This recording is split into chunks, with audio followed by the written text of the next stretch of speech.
Hero থেকে zero হওয়ার গল্প। শফিক প্রতারক পল্লীগ্রাম। ক্ষমা চেয়েও ক্ষমা পাননি এই শফিক। জোর করে বাদ দেওয়া হয়েছে পল্লীগ্রাম টিভি চ্যানেল থেকে। কখনোই কাজ করতে পারবেন না পল্লীগ্রাম টিভি চ্যানেলে, এই দুঃখ প্রকাশ করতেছেন বারবার এই জনপ্রিয় মুখ শফিক।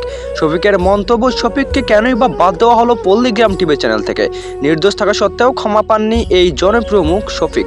শফিকের নামেই পরিচিতি লাভ করেছেন পল্লীগ্রাম টিভি চ্যানেল। এভাবেই মন্তব্য করেন এই জনপ্রিয় কন্টেন্ট ক্রিয়েটর শফিক। শফিকের কিছু অডিয়েন্সের মন্তব্য, শফিক নির্দোষ থাকা সত্ত্বেও পল্লীগ্রাম টিভি চ্যানেল তাকে বাদ দিয়েছেন, যার কারণে এতদূর পর্যন্ত এসেছেন পল্লীগ্রাম টিভি চ্যানেল, তাকেই বাদ দিয়েছেন আজ তারা।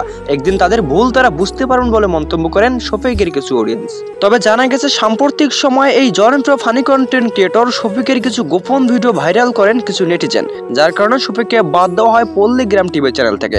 অনেকেই ঠিক এরকমটা শুনলেও সত্যটা আসলে এরকমটা নয়। শফিক নিজে একটি মন্তব্য করেছেন একটি ভিডিওর মাধ্যমে, শফিক বাদ দিয়েছে নানান কারণে পল্লীগ্রাম টিভি চ্যানেল। তবে কিন্তু শফিকের কথা বলার বাইরেও কিছু অডিয়েন্সের মন্তব্য, শফিক হয়তো টাকা পয়সার কারণে বাদ দিয়েছেন পল্লীগ্রাম টিভি চ্যানেল, নয়তো কখনোই বাদ দিতেন না এই পল্লীগ্রাম টিভি চ্যানেল।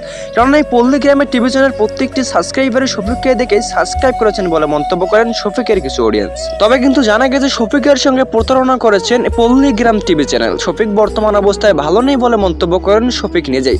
শফিকের মন্তব্য ঠিক এরকমটাই ছিল। শফিককে নিয়ে একের পর এক বাজে মন্তব্য ছড়ার পরও কেউ কি জানারও চেষ্টা করেননি শফিক বর্তমান অবস্থায় কেমন আছেন, আর কেনই বা শফিক পল্লীগ্রাম টিভি থেকে চলে এসেছেন এটিও কেউ জানার চেষ্টা করেনি। এই দুঃখ যেন রাখার জায়গা পাচ্ছেন না শফিক।